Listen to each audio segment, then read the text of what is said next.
muito reprimida, e esse trauma em relação a perda da mãe dela, né? E aí logo a gente já entra no próximo tópico, que é referente ao general Narciso, mas enfim, falando especificamente dessa questão de Amaryllis, né? Essa repressão que ela tem mesmo, essa timidez, né? Essa introspecção dessa personagem. E essa questão desse trauma feminino, assim, assim, do meu ponto de vista, eu percebo a Mariposa Vermelha como um livro, obviamente, é escrito por você, mas ele é um livro muito... Eu acho que ele fala desse trauma feminino mesmo, sabe? Eu acho que ele é um livro especificamente, assim, eu acho que é uma grande temática dentro dele, apesar dele ser muito rico. E tem alguma questão especial além... A metáfora que você estabelece, mas como se dá essa questão essa introspecção dessa personagem... ela é inspirada por alguém especificamente, ou ela surgiu como ela surgiu na sua cabeça, essa questão da perda da mãe, enfim. Eu acho que é muito esse trauma coletivo, isso é que eu acho que todas as mulheres identificam de alguma forma, né, vivem de alguma forma, que é essa eterna autovigilância, sabe? De você, não posso fazer isso, não posso me exceder, não posso sentar do jeito que eu quero, sabe? Não posso ir para todos os lugares que eu gostaria de ir, porque pode ser que seja perigoso, alguma coisa assim. Então, a jornada de... Nossa, eu esqueci a palavra, a jornada de corrupção da Amaryllis é muito sobre alguém que não aguenta mais se podar tanto, né?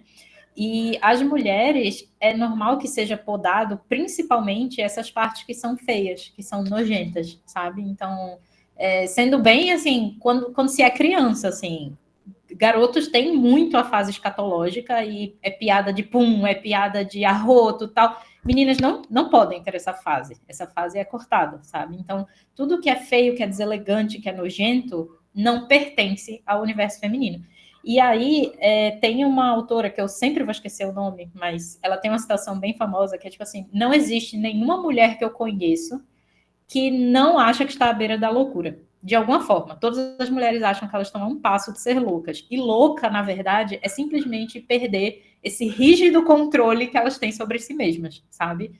De dar conta de tudo, dessa imagem que elas passam para as outras pessoas, sabe? Então, as mulheres, elas se podam muito, elas se abnegam muito. E eu queria que a Amaryllis simplesmente chutasse o pau da barraca e não se desculpasse por isso, sabe? Dissesse: eu tenho sim esses problemas aqui, eu sou uma pessoa ruim e eu estou satisfeita em ser uma pessoa ruim, sabe? Eu acho que essa é uma fantasia que permeia muito o imaginário feminino, né? Não estou dizendo aí para todo mundo sair matando gato por aí pela rua, mas é uma fantasia que a gente gosta de ver na ficção, né? A gente fala muito sobre o erótico, sobre o hot, enquanto fantasia sexual, mas na verdade existem vários tipos de fantasia feminina e muitos hots, na verdade, estão falando sobre fantasias de poder, né? Então a gente está falando sobre uma mulher que consegue domínio sobre criaturas com poderes ilimitados, uma mulher que consegue fazer as pazes com o passado, tal. E a questão da mãe dela é porque eu acho que não tem como a gente discutir esse trauma feminino sem pensar de forma geracional, sabe? Nós somos produtos das mulheres que vieram antes e a gente nota o quanto de liberdade a gente tem que elas não tiveram, o quanto de escolhas elas não tiveram. Né? Então, acho que não tem como a gente pensar o que é a experiência de ser mulher sem pensar nas gerações anteriores. E no caso da Amaryllis, por ela ter perdido a mãe, eu acho que a parte mais bonita assim dessa relação é que você, como leitor, nunca conhece a mãe dela de verdade, né? O que a gente conhece é a imagem, a lembrança que a Amaryllis tem da mãe dela. E aí eu tomei esse cuidado, geralmente me perguntam assim, qual foi a parte mais desafiadora de escrever, e são os capítulos de memória da Amaryllis, porque eu tenho que mostrar uma mãe através da visão de uma criança. Então, tem coisas que uma criança perceberia e tem coisas que uma criança não perceberia e ficaria muito estranho eu colocar. E é uma percepção subjetiva, né? Então, ela é tendenciosa. A Amaryllis depois descobre que a mãe dela talvez não seja essa pessoa que ela lembra. E às vezes as pessoas perguntam assim: ah, mas a mãe dela era como de verdade? Eu faço: não sei, nunca saberemos, sabe? Ela morreu e a única coisa que nós temos são as lembranças da Amaryllis. Então, assim, eu também não sei. E aí você construir essa mulher que você nunca vai saber quem ela era de verdade, eu acho que é uma experiência muito brasileira. Por exemplo, eu não faço ideia de quem era minha avó de verdade, porque a minha avó de verdade foi obrigada a casar com 14 anos. Como eu vou saber quem era essa mulher, sabe? Quem ela ia ser de verdade? Ela pariu 7 filhos depois de casar com 14 anos vindo do interior. Então, exato, assim, é um trauma quase de um povo, sabe? De não ter a história dessas mulheres. E eu acho que foi uma grande catarse que eu fui enfiando no livro sem nem perceber, sabe? Gente impactada. Meu Deus. Ô, Fernanda, o Arthur perguntou aqui no chat se o nome Amaryllis tem algum significado especial. E aí, antes de você responder, eu queria só apontar uma coisinha que a gente anotou aqui também para falar, que é em relação a esse pequeno ato de subversão que ela já faz desde o início do livro, né? Que é roubar o bicho da seda e levar para casa dela para ter essa criação própria. Então a gente vê como se essa ideia, né, a corrupção já estivesse ali em uma dose mínima e ela fosse se ampliando ao longo da obra. Então isso também é bem interessante. Eu acho que foi uma das minhas preocupações também, que Tolu não ficasse parecendo alguém que corrompeu a Amaryllis, porque senão o protagonismo iria para ele, sabe? Do tipo assim, ela era uma garota ótima, encontrou com ele a transformou num monstro. Eu queria mostrar que não. E aí eu vou juntar com a pergunta do nome da Amaryllis, porque aí vai fazer sentido.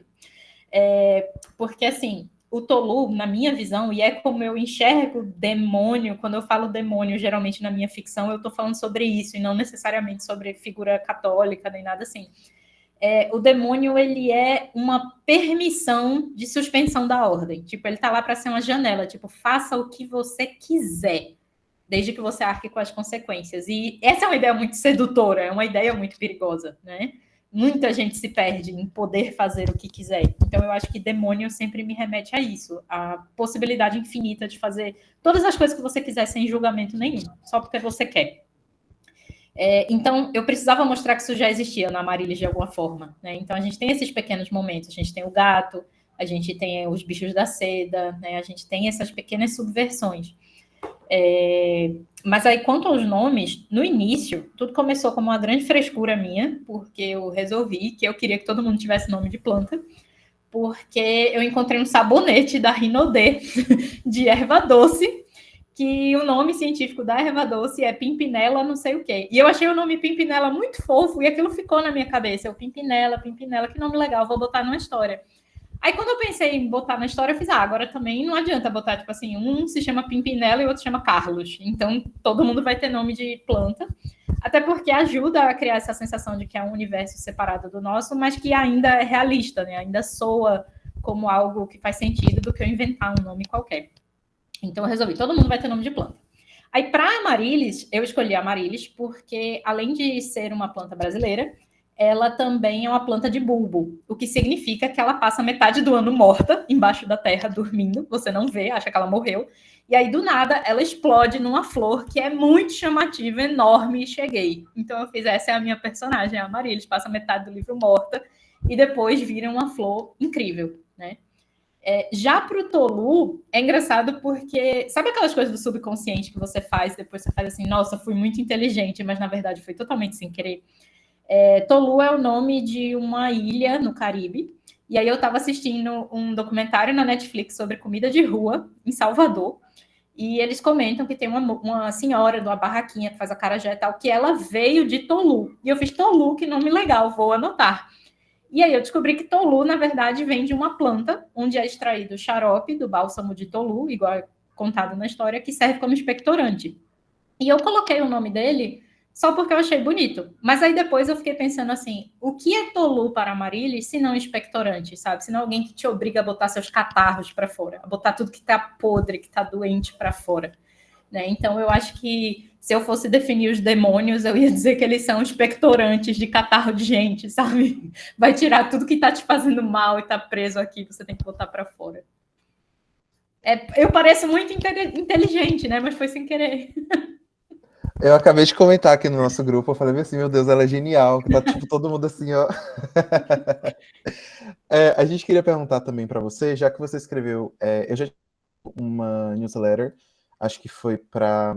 Nossa, eu esqueci o nome do autor agora, enfim, eu vou lembrar. Que você falou especificamente sobre Mariposa Vermelha, e aí, eu não li todinha, mas eu lembro que uma das perguntas... Foi do Eric Novello. Isso, exatamente. E aí, especificamente, eu acho que tinha uma pergunta sobre a figura do militar, mas eu não lembro qual foi a pergunta, eu não terminei essa newsletter, desculpa. Mas, enfim, é porque eu estava pesquisando, relendo o livro, vendo algumas coisas, enfim. E aí, já que você escreveu o livro no período da pandemia, se você poderia ter escolhido, sei lá, qualquer outra figura masculina para estabelecer esse poder, né, e tal. O que estava acontecendo na pandemia, o fato da gente ter justamente militaristas no poder naquele período, eles influenciaram de fato a criação de Narciso? Ou foi tipo algo que aconteceu, como você falou, no seu subconsciente, mas depois você tomou consciência disso? Por que um militar, né? Essa foi uma criação coletiva, na verdade, porque, assim, coisas que você precisa saber sobre mim. Eu odeio construir mundo, eu gosto de construir personagem e problema do personagem. Eu odeio fazer mundo, pensar como é a política e tal. Então, geralmente, é a parte que eu deixo mais vazia no livro e que eu vou completando depois em rodadas de edição. Quando eu pensei em Fragária, eu sabia que eu precisava ter uma sociedade repressora de alguma forma, né? Inicialmente, eu pensei em fazer isso com uma religião. Então, na verdade, o Narciso, ele era como se fosse, assim, um alto sacerdote de alguma coisa com poder político, sabe? Seria uma teocracia, na verdade, que execrava o uso da magia, dos demônios, alguma coisa bem mais puxada para o catolicismo mesmo. Mas sempre tinha aquela coisa da repressão no sentido de denúncia, né? De quem fazia magia era levado embora e morria, quase uma coisa meio Inquisição. E aí, eu entreguei o manuscrito assim. E aí, um dos meus editores na Suma, que é o Marcelo Ferroni, ele conversando comigo, ele fez, Fernanda, acho que a gente tem que deixar esse mundo mais bem descrito, ainda tem muita coisa assim que fica no ar e tal. E ele falou, ele fez, olha, você quer mesmo falar sobre religião? Porque você não fala sobre religião hora nenhuma, sobre fé, sobre crença, você fala sobre política, sabe? Assim, tipo, e ele falou, não faria mais sentido você estar falando sobre repressão policial, repressão política do que sobre fé? E aí eu fiz realmente, né? E aí a gente conversando nessa reunião, a gente fez, nossa, é um cenário muito parecido com ditadura e tudo isso que a gente está vivendo, não sei o quê. Então eu troquei para esse lado de militarização. Eu acho que, no fundo, para o momento que a gente estava vivendo, era a mesma coisa, porque esses dois mundos estavam andando muito de mão dada, sabe? A questão da fé com a questão política, com a questão militar, com a questão da violência. Eu acho que, no fundo, era uma salada só. Mas por ser um cenário até inspirado, assim, anos 40, anos 50, eu acho que casou bem a gente puxar mais para a ditadura do Brasil do que para a parte de teocracia mesmo. Ana, você segue daí? Posso seguir, amigo. E aí a gente vai entrar um pouquinho na história, né? A gente fez uns tópicos mais ou menos cronológicos, mas a gente vai e volta, né? E a gente vê, desde o início do livro, já começa com aquela bomba, né? Ela invocando o demônio, aí você fica, meu Deus. Eu lembro que eu falei, vou só começar, gente. Aí eu li, falei, meu Deus, eu quero saber tudo que aconteceu antes, eu quero saber tudo que aconteceu depois. Então a gente vê, né, que a invocação de Tolu é aquele momento que marca o início, né, de uma coisa ali diferente. E a gente vai vendo também a questão, a magia dele, mas que na verdade é mais um reflexo, de certa forma, tem uma relação com a magia da própria Amaryllis, né, que vai se descobrindo. O acordo que eles fazem e as transformações, né, de Tolu, quando ela chega ali no escritório da Pimpinela e ela vê aqueles olhos verdes. Eu me senti igual ela falando, sei lá, os olhos verdes, aí eu, peraí, verde? Eu achei isso genial. Alguém quer comentar alguma coisa sobre isso, gente? Sobre essa questão do Tolu, das transformações e o acordo que eles fazem, né? Porque ela invoca o Tolu e ele fala, vai, minha filha, fala o que você quer. E ela, quando ela explica a situação, ele fala, não, peraí. Você tá me pedindo uma coisa grande demais, né? Você tem que fazer sua parte também. Com sangue de gato ainda, né? Com sangue do gato. E não de qualquer gato. Então, eu gosto muito de que essa seja a primeira cena, justamente por isso, assim, quando eu comecei a estruturar como história, né, eu pensei assim, cara, esse é o tipo de coisa que essa invocação, ela só tem peso se você entender tudo o que aconteceu antes com a Amaryllis, para entender, assim, o peso dela ter feito isso e seguir. Só que se eu começo pela história da mãe da Amaryllis, tarará, você ainda não tá nem aí pra Amaryllis, sabe? Eu acho que ia ser um infodump, ia demorar. Então, fiz, não, a invocação começa e a gente volta no tempo, não tem problema, sabe? Graças a Deus, literatura, a gente consegue mexer na linha do tempo do jeito que a gente quiser. Então, eu fiz, tipo, eu tenho que estabelecer essa promessa pro leitor, sabe? Isso aqui é o que você vai ler. Agora, calma, que eu preciso te explicar. E aí, a gente volta pro passado da Amaryllis e depois segue adiante. E uma coisa que eu acho que ficou bem assim marcado, e aí é uma crença minha mesmo, é que a mãe da Amaryllis também tentou fazer isso, né? Só que a mãe da Amaryllis, e a Amaryllis fala isso para o Tolu em determinada hora, a mãe da Amaryllis, ela estava num lugar de desespero, num lugar de vulnerabilidade, num lugar de sofrimento. E a Amaryllis consegue porque ela estava num lugar de raiva. Tipo, ela passou desse ponto. Ela agora pode... Tipo, ela não tem mais nada a perder e ela já secou todas as lágrimas que ela tinha. E aí você entra num ponto de instrumentalizar a tua raiva. E aí tem um negócio que eu acho lindo, assim, que o pessoal fala, a gente tem que cultivar a alegria e organizar a nossa raiva, sabe? Eu acho que essa é a posição política mais linda do mundo, é organizar a alegria e, quer dizer, preservar a nossa alegria, cultivar a alegria e organizar a raiva. E isso é uma coisa... Vou devagar, vocês não queriam que eu devagasse? Vou devagar. Isso é uma coisa que mexe muito comigo, porque tem uma jornalista que eu sigo e sou apaixonada por ela, que é a Eliane Brum. Não sei se vocês conhecem, ela é ativista de preservação da Amazônia, mora lá em Altamira e tal. Ela que trabalhou com aquela questão do estupro das meninas Yanomamis, ela é bem maravilhosa. Só que ela mexe com temas, assim, muito pesados, tipo... Ela é uma mulher branca do Sudeste que poderia estar confortavelmente ganhando prêmios na sua casa, e ela preferiu ir lá, tipo, direto onde está acontecendo, conviver com garimpeiro, conviver com gente que está desmatando para boiada, não sei o quê. Ela vê esses horrores diariamente, ela resolveu fazer da vida dela uma missão. E aí eu sempre ficava, tipo, como é que essa mulher consegue ser tão feliz? Ela é uma mulher leve, sabe? Como é que ela consegue ver tanta desgraça e ser uma pessoa feliz e não perder a amargura? Ela nunca deixa de lutar, mas ela não perde a amargura. E aí um dia eu fui ver uma palestra dela na Bienal de Pernambuco e perguntaram justamente isso para ela, né? E aí ela fez um discurso assim lindo sobre como alegria é resistência também, né? De que não se combate nada com tristeza, se combate com raiva. Alegria e raiva são as coisas mais bonitas que a gente pode ter. E eu acho que essa cena da invocação parte um pouquinho disso, assim, desse lugar da raiva da Amaryllis. E é interessante isso que você fala sobre a mãe dela, porque a mãe dela passou por uma situação diferente, né? Uhum. Ela teve ali um filho sequestrado, filho levado, e aí a gente entra também na questão desse irmão da Amaryllis, que é uma pessoa que ela sabe, tá vivo, né? Problema seu, querido. Justamente, e aí isso me faz pensar na questão de como a gente vê, ou como a nossa sociedade vê as relações familiares, né? Que é muito naquele lugar, mas é seu irmão, mas é sua mãe, mas é seu pai. Só que é uma pessoa desconhecida. É um menino que, inclusive, foi criado por esse general.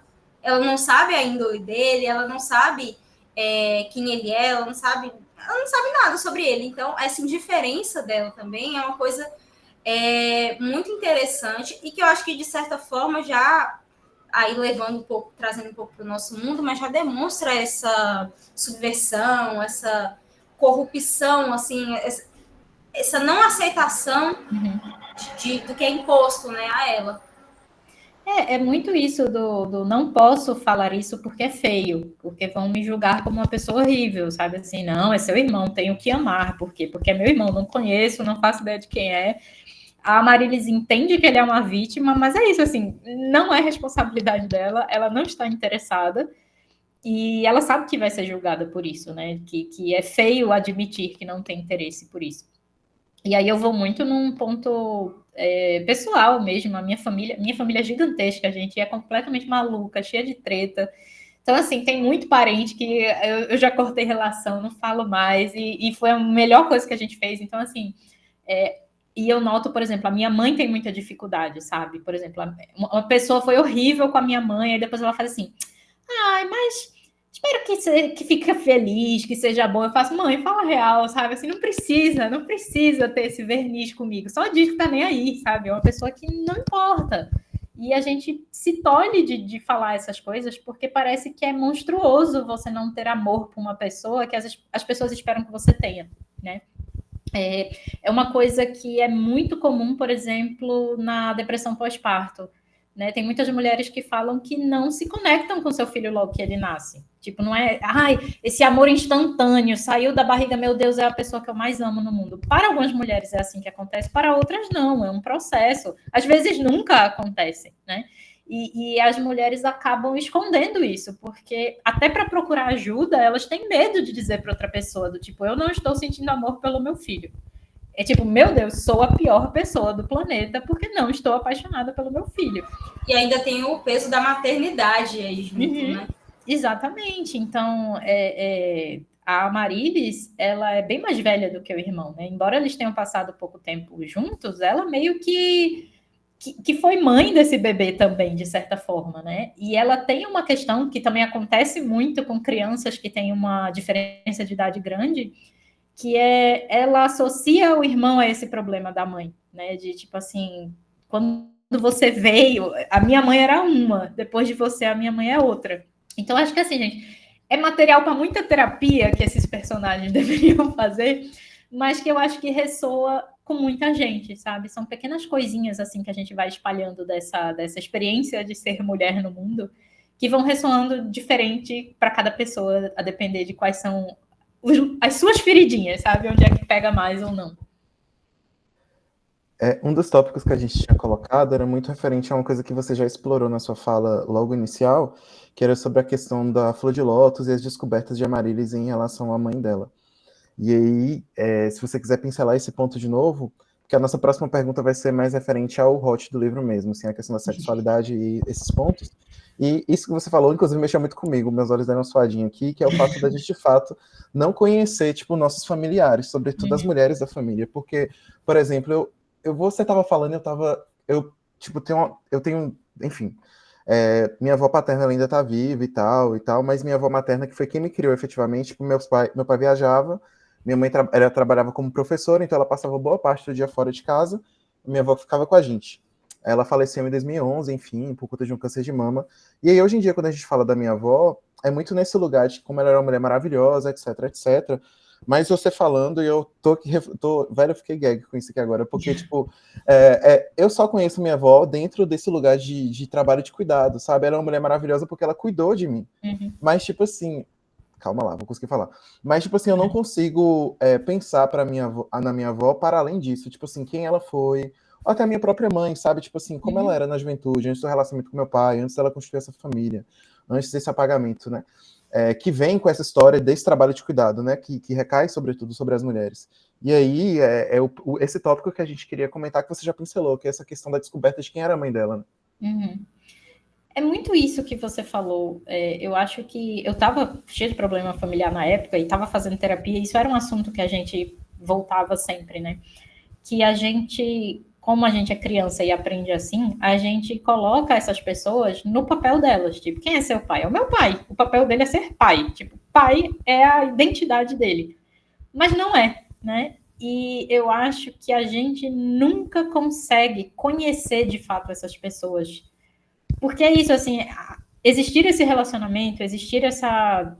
Por exemplo, eu tenho o papel de te criar, faz com que a gente nunca esteja igual, sabe? Tem coisas que a pessoa nunca vai te dizer, tem sentimentos que ela nunca vai assumir, que ela nunca vai admitir que tinha, e você não vai saber, porque as pessoas se transformam. Tipo, a Fernanda que eu era com 15 anos é muito diferente da Fernanda de 30, sabe? Então, você não vai conhecer essas várias avós, você não vai saber quais eram os sonhos, as aspirações, as coisas que eram importantes, porque você chegou em outro momento. E isso é uma coisa que ao mesmo tempo, me emociona e me assusta, sabe? De saber que eu nunca vou entender 100% quem é aquela pessoa. Eu só vou entender o que ela é para mim. sabe? A minha percepção sobre ela, né? E eu acho que é muito importante para a Amarilis ser confrontada com isso, sabe? De pensar que a mãe dela foi mais do que mãe. E a Amarilis pensa muito sobre o julgamento que ela faz do que aconteceu com a mãe dela, né? Então, por exemplo, a Amarilis, ela se ressente da mãe. Como assim? A minha mãe era submissa a um general da ditadura e deixava ele fazer o que quisesse, e quando ela engravidou tudo, ela simplesmente, tipo, desistiu de mim, entrou numa depressão e tal, e acabou se matando, assim, entre aspas, né? Mas aí, quando você conhece a Flor de Lótus, muita gente me pergunta e faz assim, mas o Narciso, será ele não gostava dela de verdade? Eu faço, não sei. Não sabemos se ela era apaixonada de fato, não sabemos como eles se conheceram, sabe? Não sabemos para que ela usava essa relação, se ela, de repente, sei lá, usava essa relação para ajudar outras pessoas, sabe? Não sabemos. E assim, muita gente fala, tipo, esse é um livro com muitos buracos, você não explica. E eu faço, mas, gente, o terror da coisa e ao mesmo tempo a magia da coisa é você nunca vai saber. Faça as pazes com isso, sabe? É muito doido, mas eu gosto dessa ideia. E é interessante, né, que a gente começa a leitura com essa visão limitada, digamos assim, da Amarilis, mas conforme a gente vai lendo, a gente vai descobrindo meio que junto com ela essas outras facetas da mãe dela, inclusive o fato de a mãe dela, que ela achava ser uma pessoa de certa forma resignada, né, àquele regime, já que a mãe escondeu os objetos de magia, até porque, né, gente, se ela não escondesse, o que não ia acontecer? Ela se relacionava com o general, e aí ela descobre que a mãe dela fazia parte da Flor de Lótus, que é essa organização, né, que se colocava, de resistência mesmo, que se colocava, e ela fica, meu Deus, minha mãe, como assim? A gente está falando da mesma pessoa, e é interessante porque, igual você falou, né, Fernanda, eu acho que isso é talvez ainda um pouco mais com nossa família, mas de modo geral, a gente tem essa dificuldade de entender e de aceitar a complexidade dos seres em geral, né? Então a gente quer sempre colocar a pessoa em uma caixinha, colocar sempre num lugar. O próprio dualismo, é do bem ou é do mal, é monstro ou é demônio ou é anjo, né? E eu acho que a literatura, e esse livro em especial, tem esse poder de mostrar pra gente que as coisas não são simples, que as coisas são muito mais complexas. Eu acho que ajuda a gente a ver o mundo de uma forma mais ampla também, nossos familiares, nós mesmos, né? E eu acho isso muito legal. A gente queria que você falasse um pouquinho mais sobre a Flor de Lótus, essa organização, né, que resiste aí contra o regime de uma forma muito curiosa, inclusive, né? Porque se você queima o cartão, eles aparecem. Então tem essa questão da resistência com a relação também com a magia, né? Eu queria trazer uma parte de, assim, mostrar que é uma magia mais concreta, porque a magia da Amarilis, ela é tão metafórica, ela é tão emocional, sabe, que às vezes ela parece realmente só uma metáfora, e aí eu quis mostrar que, tipo, não, existe outros tipos, né, existem outras habilidades, e existe pessoas lutando contra esse regime, porque não vai ser todo mundo, assim, dominado e pronto, né, você sempre vai ter uma resistência, né? E aí, assim, ao mesmo tempo, é aquela coisa, é uma resistência com objetivos próprios, é uma resistência...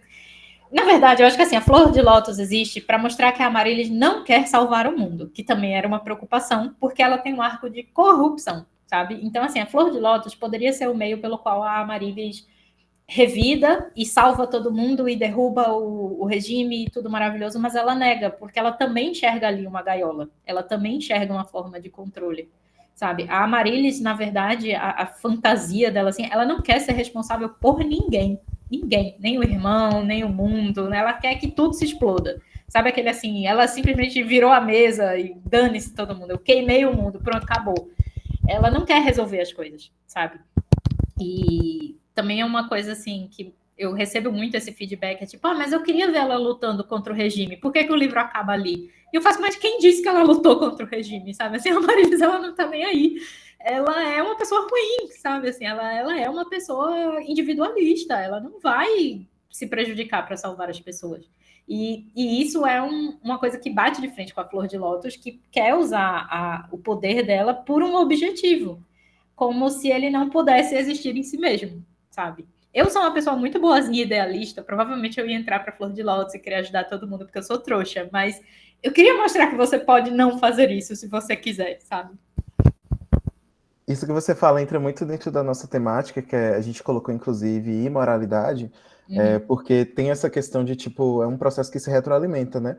A gente é, tipo, reprimido pelo sistema, então a gente passa por esse terror, mas, ao mesmo tempo, quando você se torna um monstro, que é esse processo de corrupção mesmo que acontece com a Marilis, ela passa a assustar, né? Então, tipo assim, ela quebra essas regras efetivamente e, sendo bem sincero, eu acho que eu adoro como acabou. Eu acho que eu gosto desse arco obrigada.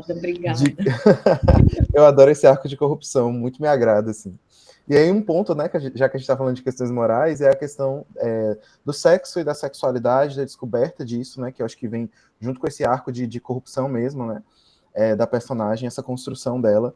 E aí, você já queria mesmo colocar esse, vamos aos termos, né? Você já queria colocar esse hot no livro, ou foi uma coisa que veio com a escrita? Como funcionou isso para você? Eu queria, desde o início, assim, assinei o contrato, vou fazer uma cena hot e ele vai ser monstruoso, sim. Isso era, tipo, um objetivo inegociável de escrever esse livro.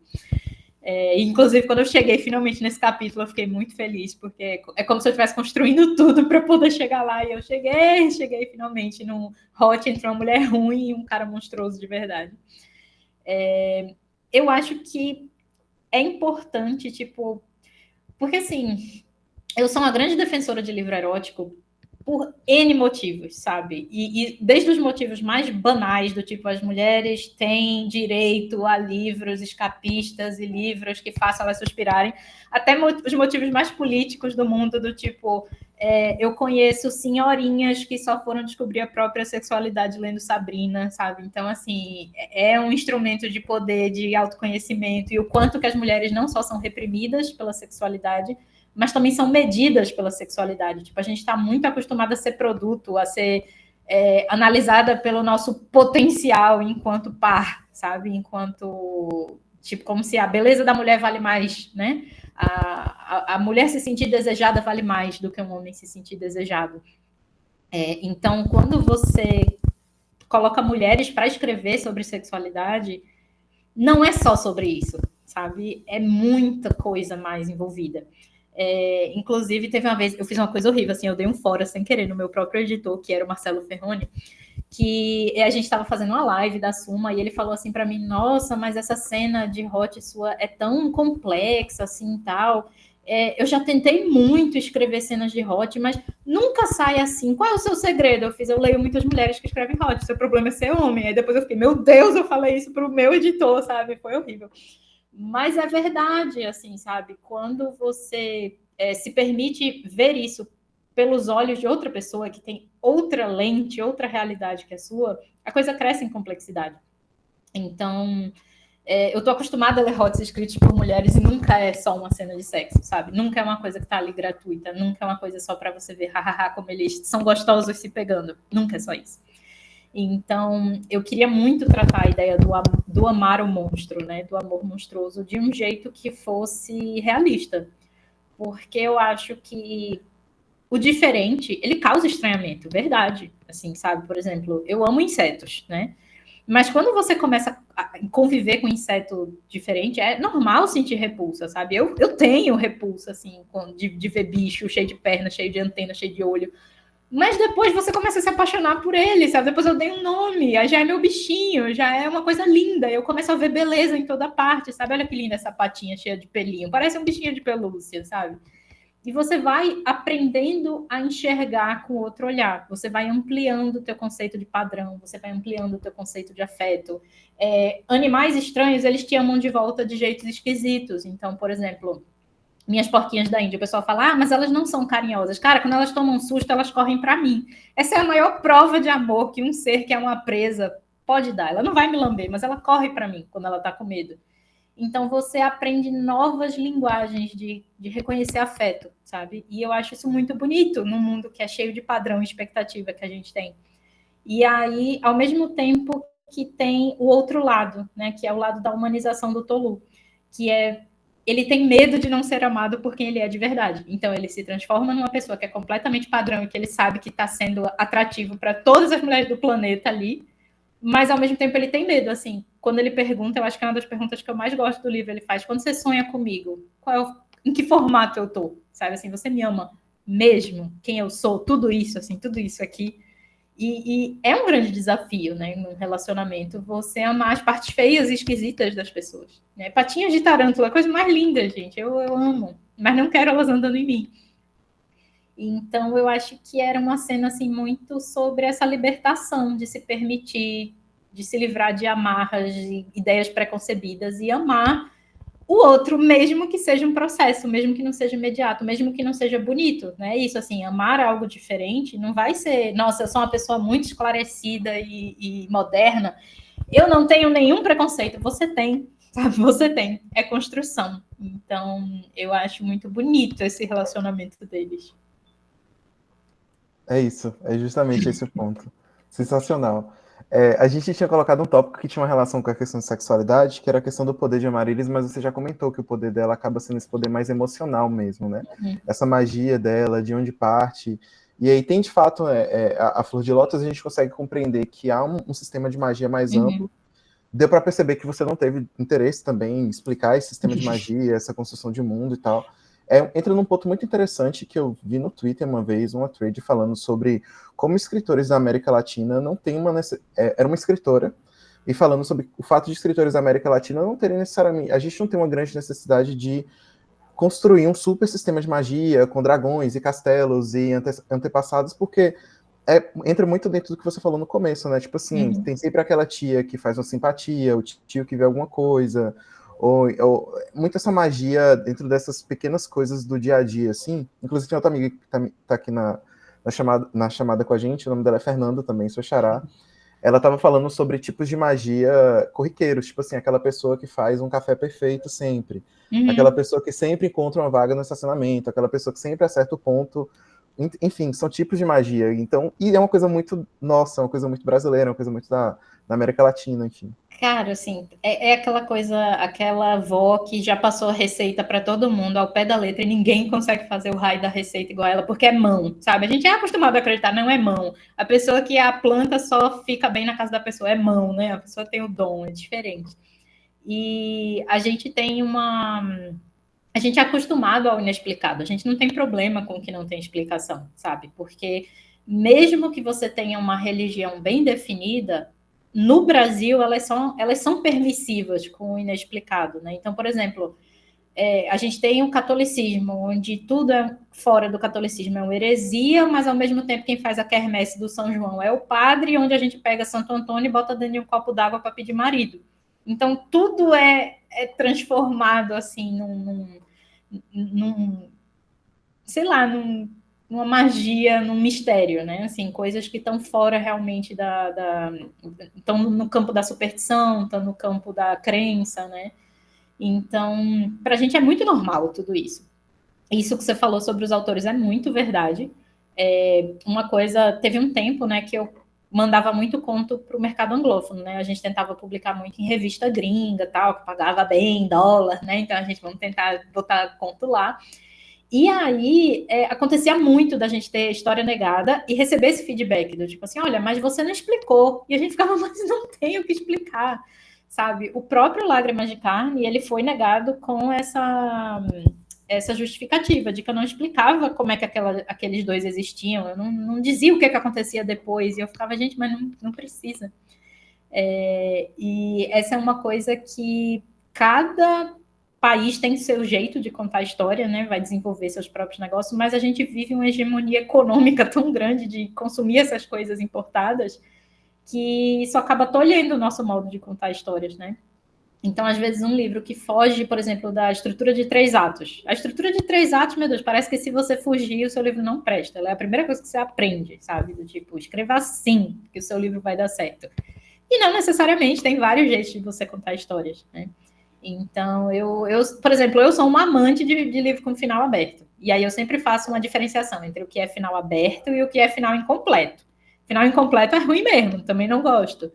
Mas o final aberto, você acabou de cumprir todas as promessas que você fez para o leitor, elas estão ali resolvidas, mas você não diz o que acontece depois. E eu acho que livros que são assim, eles sobrevivem muito mais tempo na cabeça do leitor, porque você traz ele como coautor da obra, né? Tipo, você convida o leitor a pensar o que aconteceu depois, e a versão dele é tão válida quanto a sua.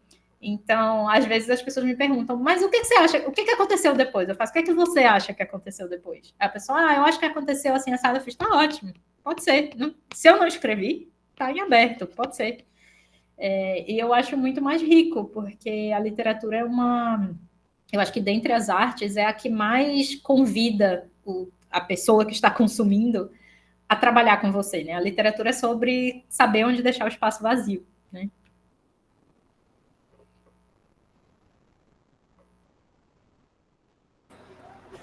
Aquele momento que ninguém abriu o microfone para falar. Excelente isso, Fernanda. E aí é interessante que eu acho que a gente também está acostumado, né? Igual você falou, como leitor, a querer o final, embora eu adore finais abertos também. Mas quando eu fui ler o conto extra, eu falei, agora a gente vai descobrir o que aconteceu. E aí, não! Não, assim, a gente descobre um pouco mais, né? Para quem não leu o conto extra, recomendamos, tá? E aí, falando um pouco mais dessa questão da magia da Amaryllis, eu queria comentar sobre todas as metáforas, né, que você usa no livro para mostrar essa metamorfose dela. Eu achava tão lindo, assim, eu grifei várias partes em que você compara o que ela vivia, o que a mãe vivia com o casulo, e aí fala que ela começou... que ela se torna... Aos próprios subtítulos, né? As divisões ali dos capítulos, como é que é, gente? Crisálida, e depois a mariposa, né? Então, essa metamorfose também é muito bem construída e mostra justamente esse processo da Amaryllis, que, como você já falou, não a leva a uma redenção, e sim a uma corrupção. E é interessante que eu acho que também por esse costume que a gente tem com outras narrativas, durante alguns momentos eu ficava pensando, gente, mas lá, o cara cria o irmão dela, né? Será que ela não vai? Foda-se! Tô nem aí pra esse menino, não sei nem quem é. E aí, quando chega no final, você fala, não, mas será que talvez ele vai conseguir convencer ela a mudar de ideia? Mas, igual você falou, a força do ódio é uma coisa importante, e eu achei sensacional que ela não desiste do objetivo dela, né? Se tem assim, uma lição que a gente pode tirar, é que ela é uma pessoa determinada, que ela tinha um objetivo e ela cumpriu o objetivo, e é isso. E ela não se importou em ser um monstro, em saber que ela sofreria uma consequência, que ela seria presa, etc. E eu acho que ela foi muito feliz ali cumprindo o objetivo dela. Eu acho que essa é uma expectativa muito comum, porque é assim que vendem a maioria dos arcos de corrupção femininos. Tipo, é como se as mulheres elas não tivessem autorização de ser um monstro se não tiver uma boa justificativa por trás. Então, na maioria das histórias em que dizem assim, a mocinha ela é ruim. Aí você vai ver o que a mocinha fez de ruim, vamos supor assim. Ela deu um tiro num general que matou criancinhas. Tipo, você também faria isso, provavelmente não, porque nós somos pessoas reais, mas se você estivesse no mundo da fantasia, podendo assassinar um grande general que matou criancinhas, provavelmente você também acharia que isso é uma corrupção que vale a pena. É como se fosse uma corrupção virtuosa, sabe? Você tem que ter algo desculpável por trás. E aí eu queria que não, que a Amaryllis, ela é ruim, gente. É a minha personagem, mas eu digo, ela é ruim, sabe? Ela é ruim. Ela me mataria em causa própria, assim. E aí é isso, a maioria das pessoas fica, eu não achei que ela ia ter coragem no final. E eu acho que não é que você achou que ia faltar coragem, você achou que ela não ia ter tanta falta de moralidade assim, porque a gente não está acostumada a ver tanta falta de moralidade numa personagem feminina.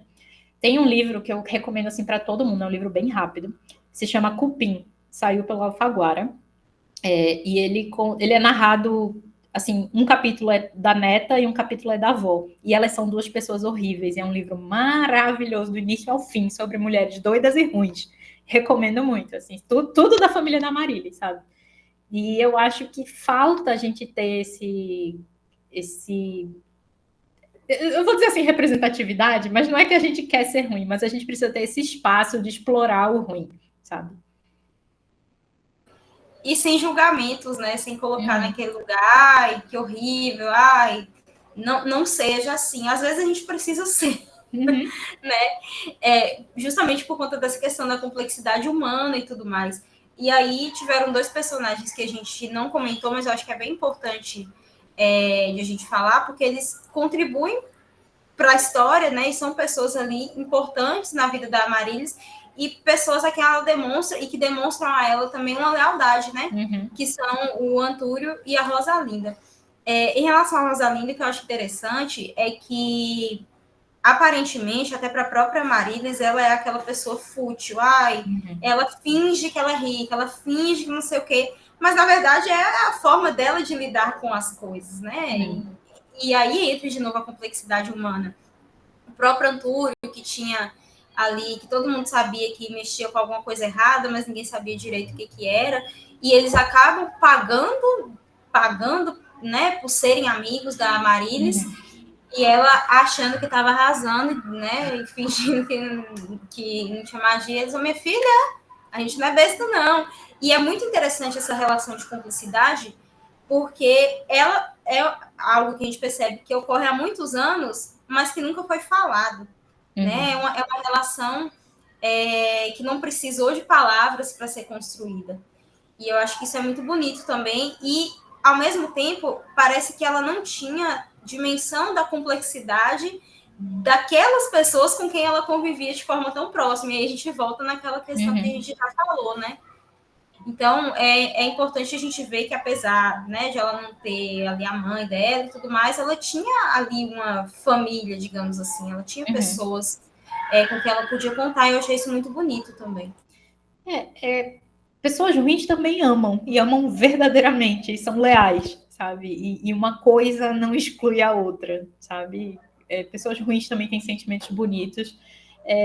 Eu acho que é em Vale o Escrito, que tem eles estão falando sobre os bicheiros, e o cara é super sanguinário, matou todo mundo, mas aí fazem um atentado contra o filho dele e o cara fica muito mal. Aí o cara olha assim pra câmera, o delegado fala assim, cara, bandido também tem mãe, sabe? É isso, sabe? Assim, é muito complexo. As pessoas são muito complexas. Você pode matar alguém a sangue frio e amar o seu cachorro, igual o John Wick. O John Wick é um bom exemplo, sabe? Tipo, ele mata pessoas a sangue frio porque ele não aceita a morte de um cachorro, né? Então, assim, pessoas são complexas. E a Rosalinda, em especial, primeiro, ela é amiga dos sonhos de todo mundo. Eu acho que todo mundo merecia ter uma Rosalinda na sua vida, que é a amiga que te fala o que você está precisando ouvir sem preâmbulos. Mas a Rosalinda, ela veio de uma coisa também, assim, de vida e de percepção que eu tenho, que eu fui uma adolescente bem, assim, eu gostava de coisa estranha, eu era nerd, então eu não usava maquiagem e tal. Então, eu caí naquele conto que todas as adolescentes que são assim caem, que é, ela não é como as outras. Essas meninas fúteis, não, eu não vou me misturar com elas. E quando você começa a amadurecer, você começa a fazer as pazes com todas as mulheres que estavam na sua vida, né? Você começa a enxergar mérito, você começa a enxergar o quanto elas também estavam tentando sobreviver e tirar o melhor de uma situação que não é favorável para ninguém, sabe? Tipo, da garota popular do colégio até a que sofre bullying, todo mundo está sofrendo, na verdade, sabe? Todo mundo está passando por alguma coisa difícil. Simplesmente porque se você está sendo comparada e julgada pela sua beleza e tal, você já não está num lugar bom de viver, num lugar saudável. Então a Rosalinda, ela era muito essa reconciliação, sabe? Do tipo, só porque ela assim, ela não é burra, não significa que ela não enxerga a realidade. Significa que ela inventou outras maneiras de se proteger que não soam tão bonitas e maravilhosas quanto a que você escolheu, sabe? Mas ela também é uma vítima, ela também é uma guerreira, ela também está tentando mudar de vida e tirar o melhor. E se você for ver, a Rosalinda é mais corajosa do que a Amaryllis, sabe? A Rosalinda vai e faz, ela nunca se conteve, assim, ela vai atrás do que ela quer desde sempre. E às vezes a Amaryllis tem dificuldade de enxergar isso, de enxergar o mérito da amiga dela. Então, quando a Rosalinda dá esse chacoalhão e a Amaryllis vê o tamanho da mulher que está do lado dela e dando permissão a ela para ser ela mesma, eu acho que é um momento muito poderoso, assim, de amizade feminina, né? E o Antônio é um querido, assim. Ele é um personagem que ele era para ser só um coadjuvante, mas ele foi crescendo, porque ele... Pronto, eu acho que ele é a pessoa que faz coisas ruins, mas ele é muito moral, sabe? A moralidade e a bondade dele é muito grande, né? E eu acho que é muito bonito que você tenha uma amizade sincera de um homem com a mulher, né? E ele tem um carinho pela Marilis muito grande, um respeito muito grande por ela. Eu acho que também é uma coisa que conquista, né? Vamos dizer que, sei lá, de todos os homens que aparecem, tirando o Tolu, que aí mas é uma relação romântica, de todos os homens que aparecem, o único lugar seguro que a Marilis tem é o Antúrio. E surge justamente nesse lugar de amizade mesmo, assim. Uhum. A gente está indo agora para os nossos 2 próximos blocos, eles são mais curtinhos, mas antes da gente ir, aí fica aquela perguntinha, e aí também um aviso pro pessoal que vocês podem falar, tá, gente? Já que a gente